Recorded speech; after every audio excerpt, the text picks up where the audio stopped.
Olá, no Alesp em Pauta de hoje nós vamos falar sobre os desafios da habitação, tanto no estado de São Paulo quanto no Brasil, e como a tecnologia pode ajudar nesse processo. Bom, um dos nossos convidados está em ambiente virtual, é o Caio Belazzi, que é especialista em habitação de impacto social. Seja bem-vindo, Caio. Obrigado, Priscila. Parabéns pela pauta. Que agradeço por ter aceito o convite. Também recebo, só que aqui nos nossos estúdios, Cláudia Acosta, que é doutora em Administração Pública e Governo. Seja bem-vinda. Obrigada, Priscila. É um prazer estar aqui e parabéns também pela pauta, muito importante. Eu que agradeço. Bom, Cláudia, começa a falar um pouquinho para a gente essa questão da habitação. Qual é hoje, como que você vê hoje a questão habitacional, tanto no estado de São Paulo quanto no Brasil?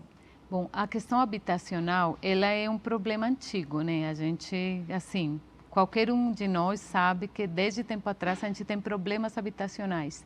Mas eles têm mudado nos últimos tempos, eles mudaram digamos, eles vêm mudando o perfil do problema. Então, uma das coisas que mudou é o preço da habitação, né? A gente sabe que nossos salários incrementam no valor e o preço da habitação incrementa de outra maneira. Então, a gente sente que está cada vez mais longe da habitação em propriedade, né? Isso faz também que a gente cada vez mais encontre na habitação em aluguel uma opção, porque para muitos de nós o sonho da casa própria ficou longe. Não só da população de menos renda, mas da população de renda média também, né? Ela foi virando um privilégio cada vez mais distante. E ela está muito vinculada, a forma de acesso está muito vinculada com o emprego formal, ou seja, com ter uma carteira assinada, com um emprego fixo, com um salário fixo, que infelizmente só uma parte da população tem essa possibilidade. Então, quem não tiver um emprego fixo ou uma renda, digamos, melhor, tem muita dificuldade da casa própria, né? Esse eu diria que hoje é o nosso perfil geral de acesso à moradia. O outro componente é que a gente não atende a população de baixa renda na oferta habitacional. Então, se você for olhar a oferta que tem, mesmo que você consiga poupar um pouco e ter alguma reserva para um crédito, né, para pegar um crédito, um financiamento, provavelmente você não vai encontrar oferta no mercado formal. Você vai encontrar só se aparecer um programa de alto impacto, como foi o Minha Casa Minha Vida. Mas se não tiver isso, é difícil encontrar essa oferta. Então, a gente tem problemas do lado do cidadão e do lado do mercado que oferece, que faz essa oferta de habitação. Esse é nosso perfil geral de problema habitacional. E o outro elemento é que as pessoas mais jovens têm cada vez mais dificuldade de aceder à casa própria, né? E, inclusive, quando você mora alugando, que você divide com amigos, você precisa cada vez mais fazer tipo arranjos variados para conseguir cobrir as despesas habitacionais. Esse eu diria que é o nosso principal problema. Claro, como ele se desdobra, se você não tem oferta formal, você vai ir para o mercado mais informal, que ele vai ser normalmente mais precário, ou seja, a gente vai ter menos condições, menos serviços, menos segurança, menos transporte, e também a gente vai estar menos protegido, por exemplo, de um despejo arbitrário, né? Porque os contratos no aluguel informal, no mercado de aluguel informal, eles tendem a ser menos seguros, né? As pessoas podem ser despejadas porque veio o meu primo que precisa do lugar e você tem que ir embora. O que a gente pode entender como aluguel informal? Aluguel informal é normalmente aquele que, por exemplo, é de palavra, né? Um aluguel que a gente diz o contrato é verbal, porque ele não tem as formalidades, os ritos, né, de um contrato de aluguel típico de locação. Ele funciona, e aqui eu vou usar o termo garantia, mas menos juridicamente, ele tem umas garantias que não são as garantias típicas do mercado de aluguel formal, até porque muitas pessoas não têm como oferecer ou comprovar que tem, por exemplo, um fiador, ou que tem um outro imóvel de garantia, ou que tem aquele emprego fixo, né? Então, esses contratos funcionam bem diferente e eles têm, do mesmo jeito que eles têm acesso, eventualmente mais fácil, você sai deles também mais fácil, né? Entendi. Eles trabalham com um mercado que a gente chama como se fosse um mercado fechadinho. Se você precisa alugar num bairro mais precário, provavelmente você vai descobrir onde está aquele imóvel no boca a boca, né? Ou, por exemplo, com o líder comunitário. Você não vai ter uma imobiliária no meio, que vai mediar aquela relação entre quem oferece e quem demanda, né? Que a imobiliária tem umas funções ali. Nesses mercados, normalmente, não existe a imobiliária. E também não temos sistemas de garantias, que talvez, eu pensaria que hoje em dia é o ponto mais delicado do acesso em mercados de aluguel, quem vai garantir que você vai pagar e vai retornar esse imóvel em boas condições no tempo que a pessoa pedir o imóvel, né? Então, esse é um espaço bem difícil, junto com saber onde que está aquele imóvel, quais são as condições daquele imóvel e como eu posso ter acesso àquele imóvel ao invés de outro, vamos dizer, né? Porque no mercado do boca a boca, você vai terminar alugando aquilo que você encontrou, não necessariamente aquilo que você gostaria de alugar, né? E daí, você acha também que acaba até fortalecendo a questão da desigualdade social? Porque a pessoa que está nessa situação que você mostrou para a gente, ela só vai conseguir alugar alguma coisa, morar em algum lugar, se ela estiver muito na periferia, né, o mais longe possível da cidade, mesmo que ela trabalhe no grande centro, ela vai ter que ir, demorar às vezes 2, 3 horas numa condução até chegar ali no seu emprego, na questão da informalidade, ou até muitas vezes fazendo a invasão em algum lugar, ou construindo ali perto de córregos, o que é muito prejudicial, tanto para a pessoa, porque é inseguro, quanto para o meio ambiente e tal. Bom, Priscila, você acabou de falar das 3 principais situações, né? A primeira é que quando a gente fala da moradia, a gente está falando de um conjunto de oportunidades, né? Então, o que qualquer um de nós olha quando procura uma habitação, uma moradia? Você quer saber se está perto do transporte, se você tem filhos pequenos, você quer saber se tem creche, se tem escola, você quer saber se tem supermercado para fazer compras e se tem emprego, né? Na medida que a gente fica com menos opções, você vai reduzindo, né? Claro, você gostaria também que ela fosse segura em termos de segurança, digamos, de vizinhança, mas também segura em termos medioambientais, né? Que ela não esteja numa área de risco, que ela não vai sofrer uma enchente, que está acontecendo assim todos os dias agora, né? Mas na medida que o bolso é menor, nossa condição econômica é menor, as condições da habitação também vai ir. Você vai ir tirando coisas. Você vai dizer, não, então eu aceito que seja mais longe do metrô. Eu aceito que ela tenha menos espaço. Eu aceito dividir a cozinha. Eu vou coabitar. Eu aceito dividir o banheiro. Até você ter que aceitar o inaceitável, que é morar, por exemplo, num lugar de risco à vida, né? Que, tipo, é o limite que a gente gostaria de proteger.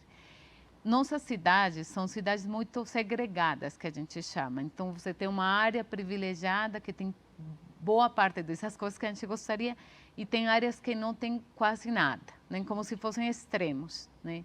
Então, quando a gente tem mercados que funcionam tão mal, a gente tem situações muito delicadas de falta de oportunidades. É como se a pessoa ficasse presa e não conseguisse sair de um lugar que não oferece para ela mais do que o teto mesmo, né? E não aquele conjunto de coisas que a gente quer para ter desenvolvimento humano, né? Então, é as condições, né? A oferta de condições. Outro é se ela está em área de risco ou não está. A gente sabe, por exemplo, nos mercados informais, que a gente chama, que quanto mais barato é o aluguel, é porque ela foi perdendo, aquela moradia foi perdendo aqueles componentes, né? Normalmente as áreas de risco são as mais baratas dentro de uma comunidade, né? Ou as áreas que estão perto dos lugares com menos segurança, né? Então, o preço vai determinar o que você, digamos, por seu próprio esforço conseguiu cobrir daquele mínimo vital que todos precisamos, né? E daí a gente vê que a qualidade de vida também da pessoa é comprometida, né? Chamando até o Caio para essa conversa, especialista em habitação de impacto social. Caio, fala um pouquinho para a gente também dessa sua visão em relação a essas, né, esses aspectos que a gente trouxe até agora para a conversa. Legal, Priscila. Primeiro dizer que é um grande prazer dividir esse espaço com a Cláudia, pesquisadora que eu tenho admiração. A Cláudia, inclusive, toca nos pontos centrais, né? Os pontos principais relacionados ao acesso à habitação. Um deles passa necessariamente pela precificação. Como bem disse a Cláudia, a renda do trabalho não acompanha os movimentos inflacionários, que são normalmente utilizados para reajuste dos contratos de locação.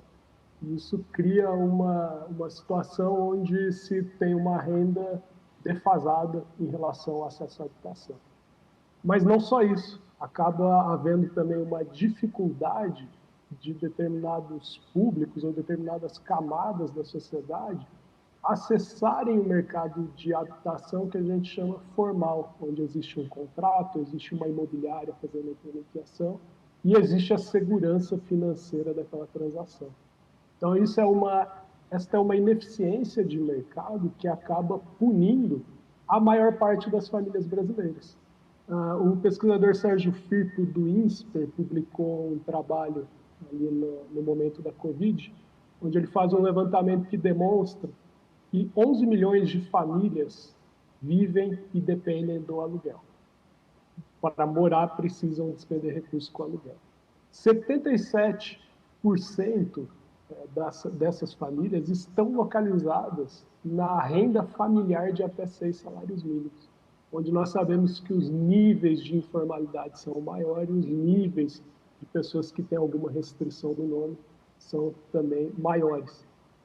Isso acaba, portanto, trazendo uma ineficiência no mercado que, por um lado, há muitos domicílios disponíveis para aluguel, por outro, uma grande demanda por moradia de aluguel, afinal de contas estamos falando de 11 milhões de famílias, e não há mecanismos que façam a junção entre oferta e demanda de uma maneira segura, respeitando, claro, todas as questões relacionadas à habitação, sobretudo as pessoas que moram no imóvel. Então, esse problema é uma disfunção, eu diria, que acaba prejudicando as famílias menos favorecidas. Cláudia, o Caio até comentou sobre a questão da pandemia, né? No período da pandemia, o que se registrou também, muitas famílias que foram viver na rua.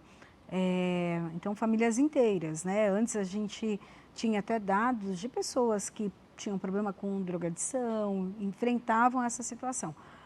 Mas o que nós temos hoje são famílias inteiras. Fala um pouquinho disso para a gente. Claro, Priscila.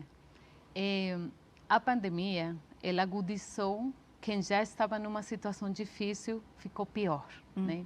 Ela, como normalmente acontece, quem está pior perante uma situação inesperada, e, enfim, a gente não precisa se estender em relação à pandemia, ela atacou com muita força quem estava pior, né? Quem estava mais vulnerável, quem estava com menos rede de apoio, né? O que aconteceu? A pandemia trouxe incremento da pobreza, que no país já vinha subindo. A gente já estava experimentando um incremento de condições de pobreza, uma queda de famílias que estavam naquele limite entre a pobreza e o comecinho da classe média, elas caíram, vinha caindo, e a pobreza vinha caindo para a pobreza extrema. A gente voltou a ver crianças na rua, por exemplo, né? Uma coisa que tinha praticamente desaparecido num certo período. Sim. Mas ela também trouxe muita violência, né? Então, o que aconteceu? Você juntou população que não conseguiu arcar com o custo de aluguel e que foi expulsa, que terminou na rua, com pessoas que não conseguiram coabitar mais por questões de violência doméstica, né? Famílias, jovens, mulheres. Isso fez o quê? Que nosso perfil de população em situação de rua mudasse. Antes da pandemia, a gente tinha uma população maioritariamente masculina, maioritariamente adulta, algumas mulheres, mas era pequeno o percentual de mulheres, e uma parte grande vinculada ou com o uso de drogas, digamos, abuso de drogas, enfim, ou com saúde mental, né? Claro que tinha uma parte vinculada com pobreza, porque se você tem um problema de abuso de drogas ou de saúde mental, mas você tem mais acesso à saúde, provavelmente você fica um pouco melhor, né? Mas esse era o nosso perfil. Com a pandemia, o que aconteceu? Esse perfil se diversificou. Então, o que a gente vê hoje é uma diversidade de população que a gente não tinha antes, né? Como você mencionou, a gente tem a tristeza de ver crianças na rua e famílias na rua, né? Isso significa que nossas medidas ou nossas ações têm que mudar, porque temos uma população diversa e uma população com necessidades habitacionais diferentes. Agora, para dar um exemplo para você, se uma mulher com seus filhos, ela sofre violência doméstica e ela sai e procura um local de acolhimento, ela imediatamente entra no grupo de população em situação de rua. Ela vai em acolhimento. Porque ela não tem moradia. Entendi. Entendeu? O que vai mudar é se ela for para um centro de acolhimento, para um centro de usuários de drogas, se ela for para um centro, ela vai mudar um pouco o tipo de acolhimento que ela receber. Mas é surpreendente a gente pensar que uma mulher que precisou sair para proteger a vida e a saúde dos filhos, caia em situação de rua. E a política de apoio habitacional para a situação de rua, ela ainda é muito restrita, né? Ela não vai conseguir acomodar todas essas famílias que chegaram e pessoas novas que chegaram. Tem quem fala que triplicou a população em situação de rua, né? E isso significaria que a gente precisa ter ações muito rápidas e diversas, um pouco mais flexíveis, bem mais flexíveis do que a gente tem até hoje, para atender essa população e evitar um dano maior, né? Porque uma mulher com os filhos que saiu, ou uma pessoa que saiu por violência, o ideal é você conseguir tirá-la daquela condição quanto antes, né? Até nós temos informações do Observatório Brasileiro de Políticas Públicas e também da Universidade Federal de Minas Gerais que o Brasil tem hoje uma população em situação de rua de mais de quase 216 mil pessoas, né? Um número muito alto, e o levantamento ele considerou as informações que foram de março a junho de 2023, e São Paulo tem a maior população de pessoas que vivem na rua, né? Então é algo que precisa ser feito logo, e até você comentou que algumas medidas precisam ser adotadas. Quais, por exemplo? Quais medidas? Mas eu vou só complementar um detalhe. Sim. E que você tem população que é o que a gente chama intermitente. Tá. Se eu conseguir pagar pelo quarto onde eu durmo hoje, eu durmo no quarto. Mas pode ser que amanhã eu não conseguiu aquele mínimo para pagar por aquele lugarzinho numa área deteriorada. Aí eu vou dormir onde? Na rua. Depois de amanhã eu consigo pagar e fico 3 dias mais protegido.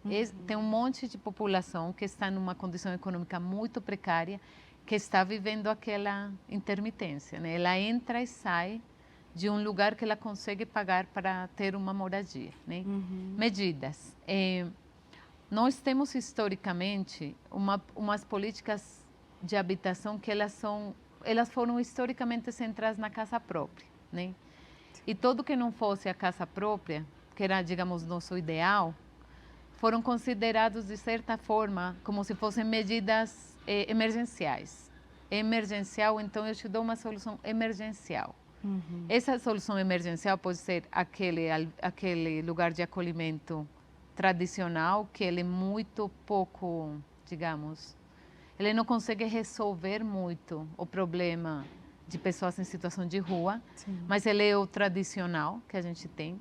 A gente tem hoje, para alguma parte dessa população que está numa situação muito vulnerável, uma opção que a gente chama Bolsa Aluguel, que é principalmente, por exemplo, aquela família que está em área de risco, teve uma situação de mudança climática, enfim, chuva forte, extrema, ela perdeu aquele lugar, a prefeitura dá para ela uma Bolsa Aluguel, que é um pequeno dinheiro, R$500, R$600, de apoio temporário, enquanto ou ela entra num programa de habitação fixo, digamos, mais definitivo, mais permanente, ou ela consegue melhorar e ir embora do programa. Isso é basicamente o que a gente tem. E a gente tem um pequeníssimo estoque de habitação é, digamos, pública, né, que é habitação de propriedade da prefeitura, normalmente, onde moram algumas pessoas. Então, por exemplo, artistas, mas é muito, muito pequeno. Essa opção a gente nunca teve no país historicamente, né? Essas são as opções que existem hoje. O que a gente está vendo? A moradia em propriedade, ela nunca consegue a escala que ela precisaria e ela precisa de dinheiro. Então, quando a gente está numa boa condição financeira como país, a gente tem programa de habitação.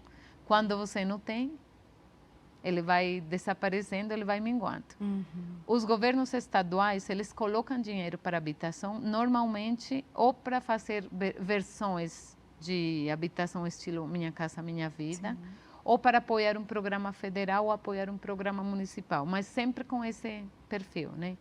O que a gente vê hoje é que, primeiro, tem que diversificar e, segundo, a gente precisa fortalecer mais os programas de aluguel, ou seja, da moradia que a gente chama como serviço. Sim. Inclusive porque se a gente fizesse uma pergunta aqui entre as pessoas que estão assistindo esse programa, uma boa parte está morando de aluguel. O aluguel cresceu como opção, né? E ele precisa também encontrar um espaço na política pública, né? Aluguel é uma forma que, se ela tiver as condições adequadas, ela é uma excelente opção para muitas pessoas de aluguel, de moradia, de proteção, né? Então, esse é um caminho. O outro é aquelas soluções que sempre foram pensadas emergenciais, elas serem estruturadas melhor. A gente tem pessoas no cadastro, digamos, no programa de Bolsa Aluguel, faz 10 anos.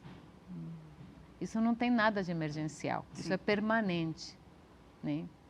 Então, a gente precisa transformar essas iniciativas que hoje são muito pequenas em iniciativas melhores, mais estruturadas, mais apoiadas em tecnologias, muito mais apoiadas, e com mais coordenação entre níveis, por exemplo, municipal e estadual, né? Bom, nós vamos fazer um rápido intervalo, mas no próximo bloco a gente já vai abrir com o Caio, falando um pouquinho dessa união mesmo, né? Da tecnologia, para ajudar essas pessoas que estão em situação, muitas vezes, de vulnerabilidade, mas que precisam morar em algum lugar.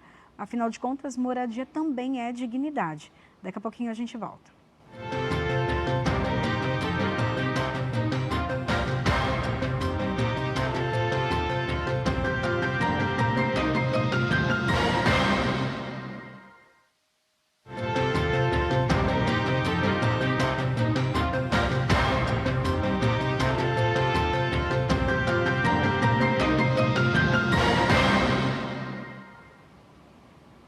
E de volta com a Lesp em Pauta, nós estamos falando sobre os desafios da habitação, tanto no estado de São Paulo quanto no Brasil, e também como a tecnologia pode ajudar nesse processo. Eu recebo aqui no nosso estúdio Cláudia Costa, que é doutora em Administração Pública e Governo e em Ambiente Virtual, Caio Belazzi, que é especialista em habitação de impacto social.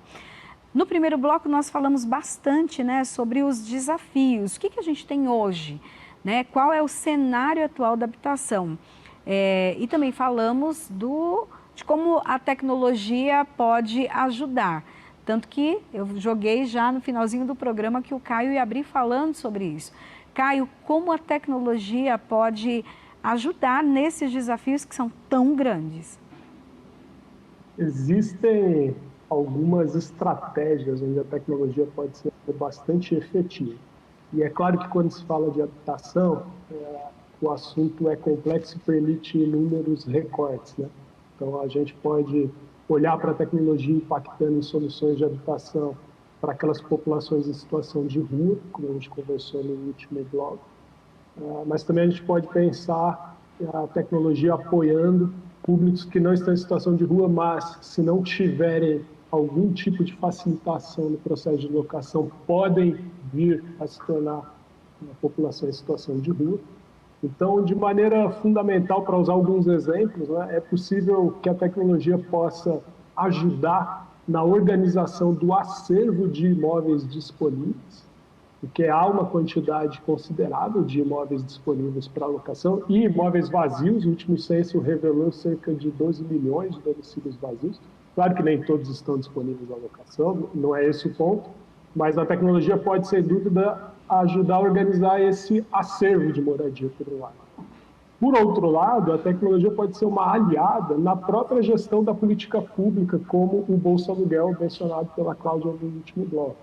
Imagine vocês que gerir e saber como esse recurso vem sendo aplicado pelo beneficiário na construção da sua habitação, ali, do aluguel, enfim, é fundamental para permitir que a política pública alcance seu objetivo.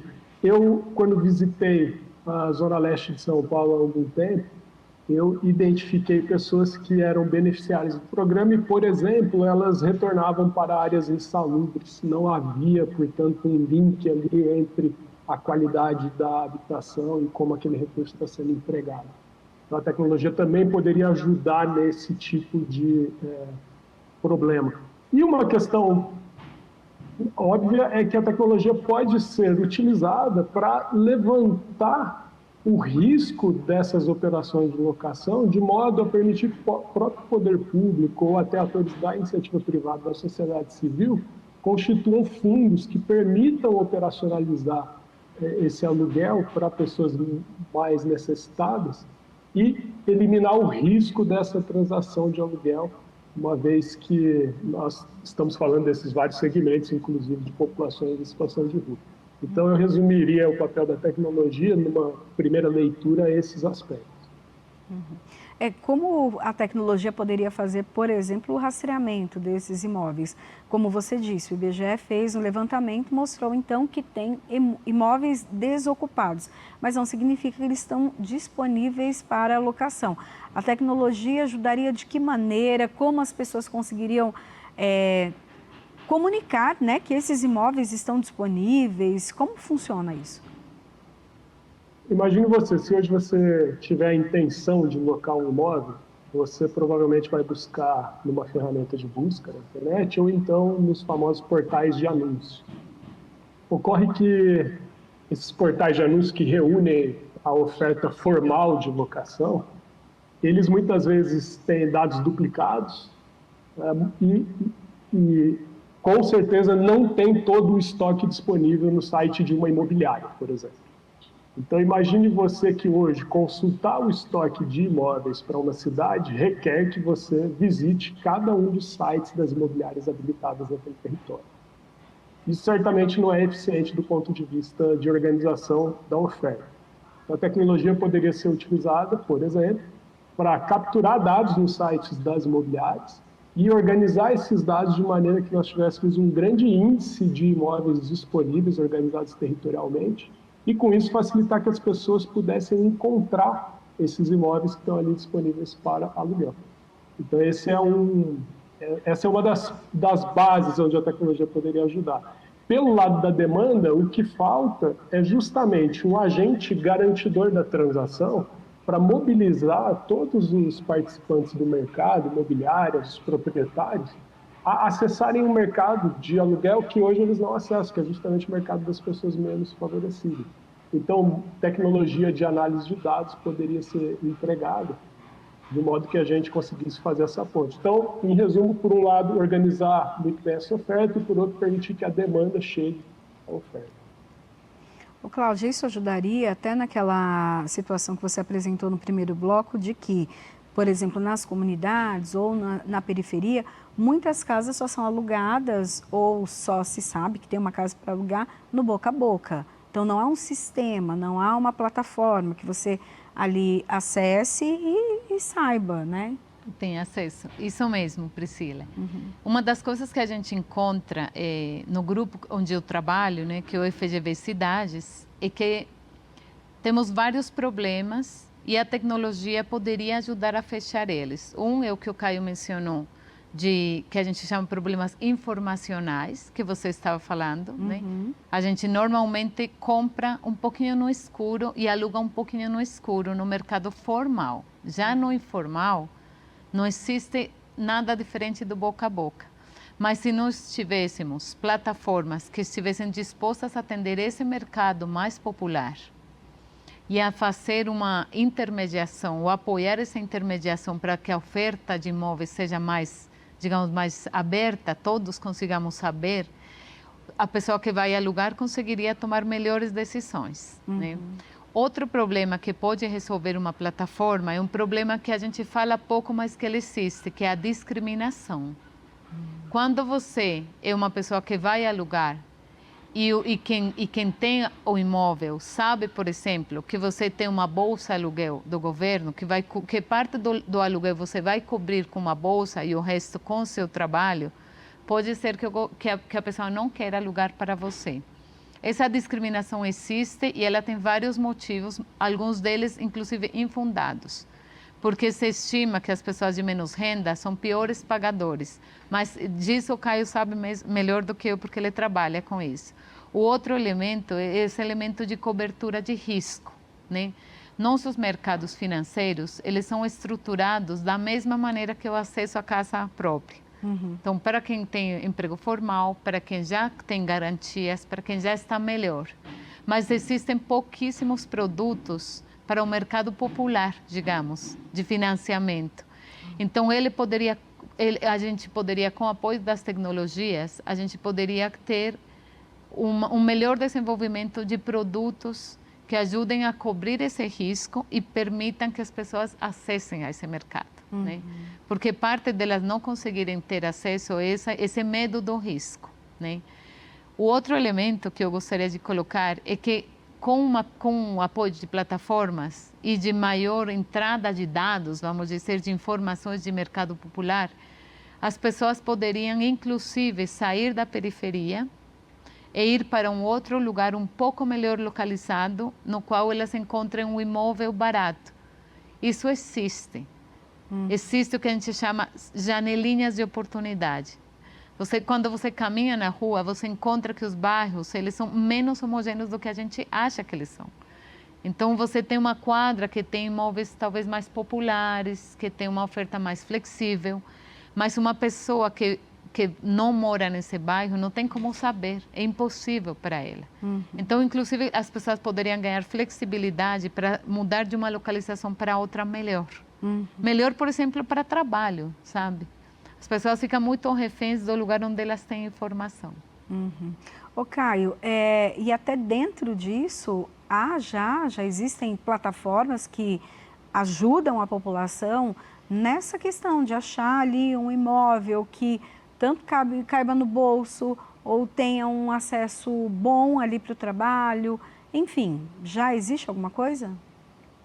Existem plataformas especializadas, inclusive, nos públicos de renda mais popular e, em consequência, em imóveis mais populares também, que permite, a partir de uma tecnologia bastante refinada de análise de dados, permite que as pessoas tenham acesso à locação por meio de uma imobiliária e possam acessar locais de moradia melhor localizados, como bem disse a Cláudia. Uma solução financeira que permita correr o risco da transação do aluguel para determinados públicos, essa solução ela garante que imobiliárias possam acessar o mercado maior, então ela tem sentido econômico, por um lado, e do outro tem um sentido de impacto, de trazer pessoas que podem e pagam o seu aluguel em dia. Nós temos dados sólidos sobre isso. Permite que as pessoas consigam acessar melhores locais ou, no mínimo, participar do mercado formal, que eu acredito ser um grande objetivo de uma locação. Mas essas não são aquelas plataformas de anúncio de imóveis. São plataformas, como elas funcionam? É possível, sei lá, colocar os dados ali, o que você procura, onde você procura e fazer uma pesquisa, dar uma até mostrada para a gente, assim, para a gente já criar na cabeça como que funciona. Legal. O primeiro passo para quem vai procurar por um imóvel, normalmente, é pesquisar na internet, como eu falei. Uma vez que a pessoa encontra o seu imóvel, seja por meio do portal da imobiliária ou então pelo site de anúncio, ela pode iniciar a sua jornada de locação fazendo contato ali com a imobiliária. Chega um momento na etapa do aluguel formal que é conhecido como momento de análise cadastral, que é como se fosse uma análise de crédito, mais focada para a locação. E hoje há tecnologia específica e a partir do CPF do inquilino permite fazer uma análise de risco que demora 5 minutos e você já tem um retorno se você pode ou não estar aprovado para aquela locação pretendida.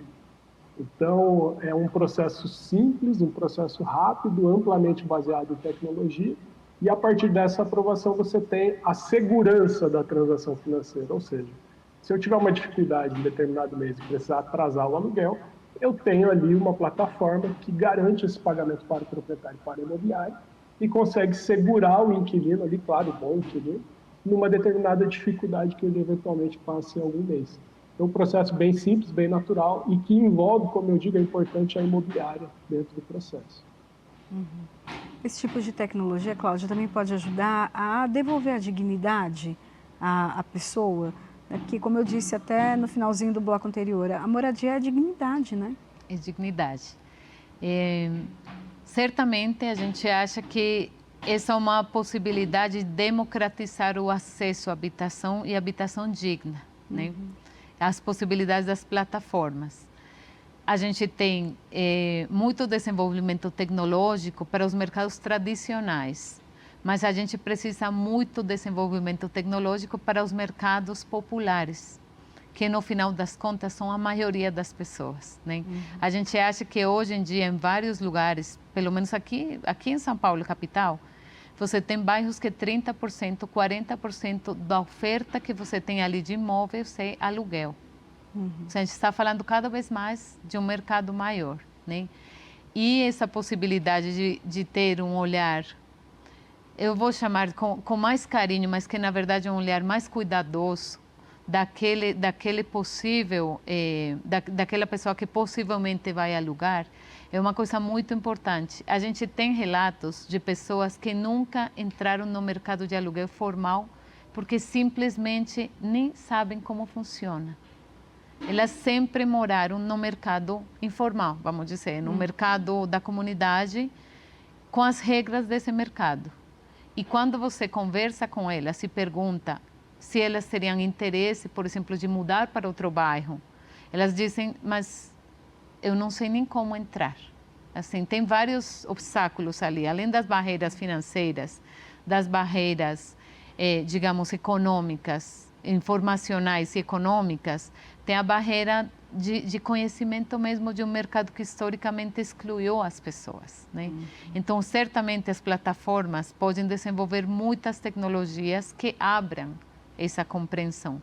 E a gente acredita que, dado que os mercados de habitação em aluguel, né, a oferta de imóveis em aluguel está crescendo, ela cada vez mais vai demandar plataformas do mesmo jeito que os mercados, digamos, formais têm imobiliárias tradicionais, que eram as que avisavam para a gente quem estava alugando, né? Inclusive, a gente observa uma mudança dessas imobiliárias tradicionais para formas cada vez mais tecnológicas e com um olhar um pouco diferente do risco. Mas certamente que as plataformas têm um papel forte. E eu gostaria de adicionar que elas também podem ajudar bastante na gestão pública. Porque nossa gestão pública desses programas de apoio de Bolsa Aluguel, eles são tão emergenciais quanto a origem, né? Então, você poder, desde a gestão pública, saber onde morava a Cláudia e se com o apoio da plataforma ela conseguiu morar num lugar melhor, isso vai trazer evidência de como funciona a política e se ela está ajudando as pessoas. E Caio, a Cláudia falou sobre a questão do risco, né? Então, as pessoas quando vão alugar ali algum imóvel, tem toda uma análise, é preciso ver a questão econômica, às vezes ali pedir uma pessoa que seja fiadora.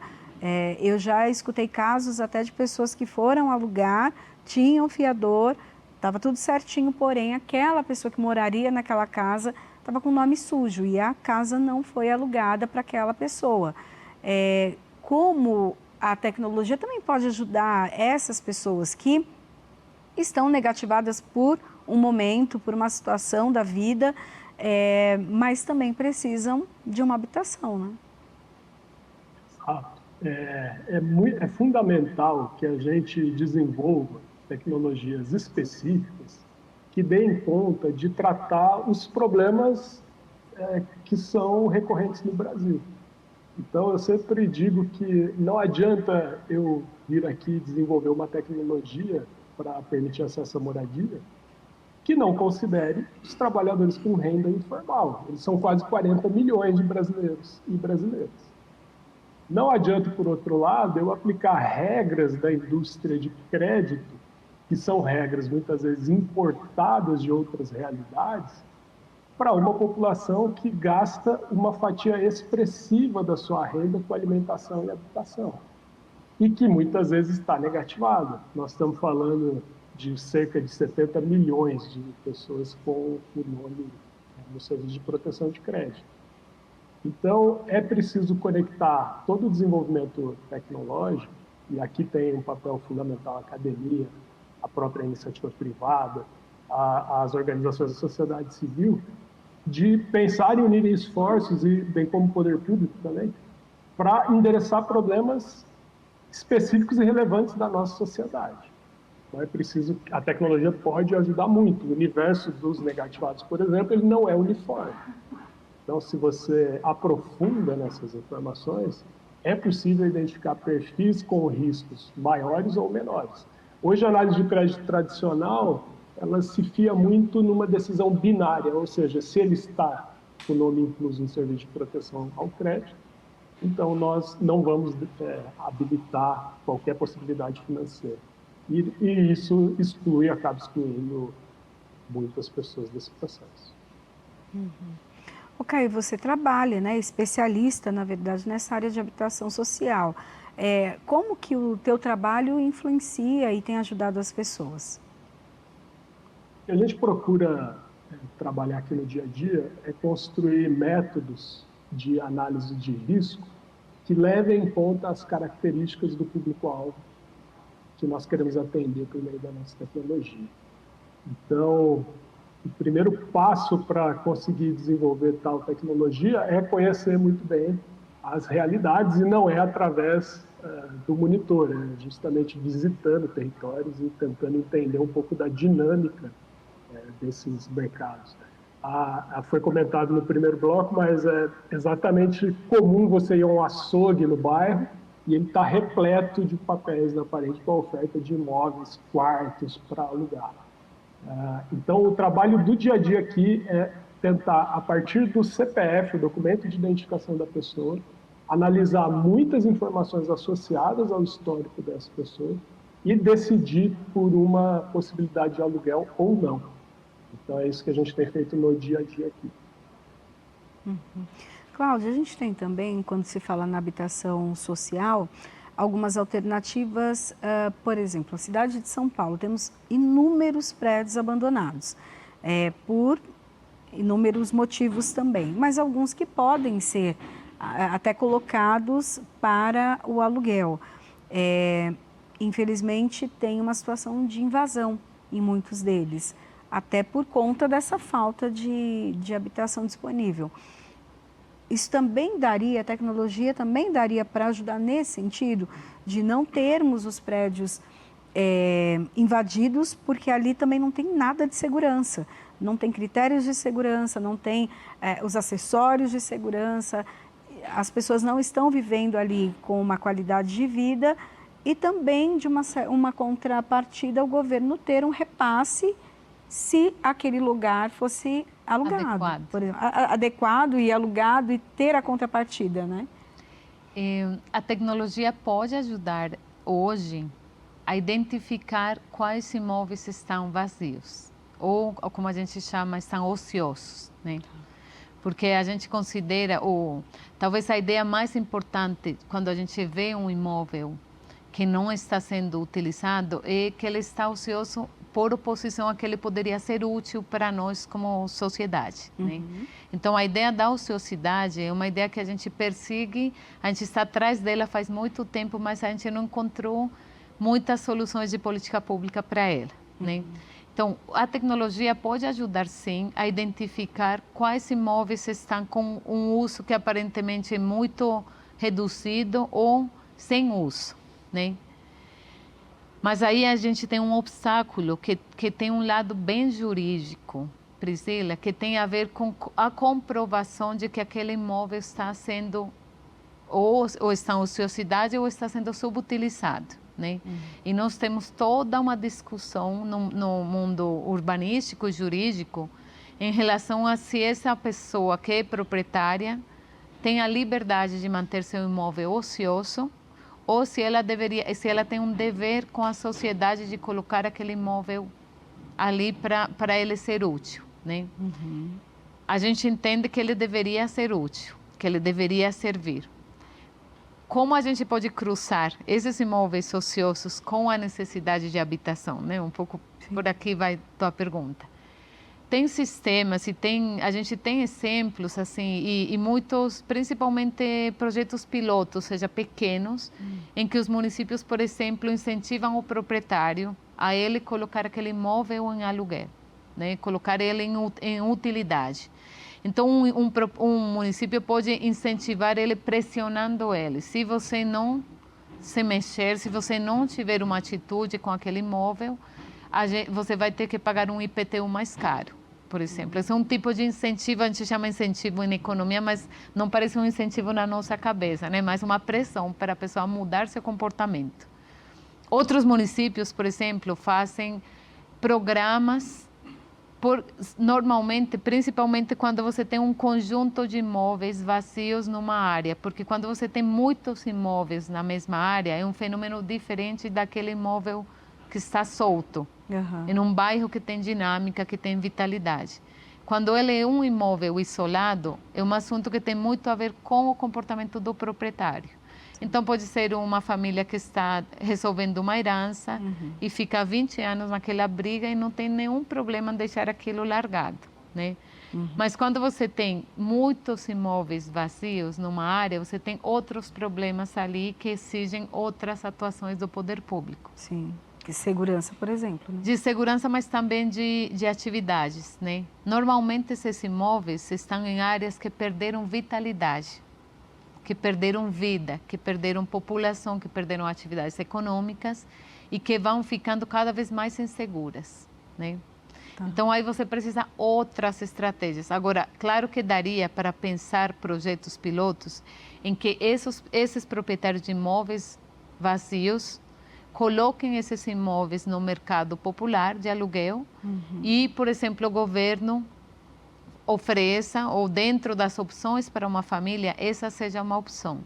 O que pode ser um pouco delicado é você fazer digamos, um vínculo tão perfeito que a família não tenha liberdade de escolher, né? Que quando o governo faça o projeto, o governo diga, você tem que ir morar em um desses imóveis que estavam abandonados, porque a família pode ficar refém de situações, entendeu? Mas claro que dá, claro que é viável, isso precisa um pouco de trabalho e de apoio dos proprietários também, né? Bom, nós estamos chegando já no finalzinho do nosso programa, é um programa bem enriquecedor, lembrando que a Alesp tem uma comissão de habitação que discute, entre vários problemas, da habitação social. Então, acho que dá para unir aí ideias, né, trazer aqui os nossos convidados até para conversar com os nossos parlamentares e saber, né, de como a tecnologia pode ajudar, de como essas estratégias, esses cases de sucesso podem também contribuir aqui para o estado de São Paulo. Vou agradecer a participação, então, dos nossos convidados, deixar um minutinho aí para a consideração final. Agradeço a participação de Caio Belazzi, que é especialista em habitação de impacto social. Priscila, eu que agradeço pela oportunidade, uma grande honra dividir aqui esse espaço com a Cláudia e sempre à disposição para debater temas dessa relevância. que agradeço. Também agradeço a participação de Cláudia Acosta, que é doutora em Administração Pública e Governo. Obrigada. Obrigada, Priscila. Obrigada ao Caio também pelo espaço e pela pauta central. Bom, chamaremos outras vezes porque o assunto é vasto. Bom, quero agradecer também a sua participação aqui conosco, a sua audiência. O Alesp em Pauta fica por aqui. A gente se encontra na programação da Rede Alesp. Até o próximo programa. Tchau, tchau.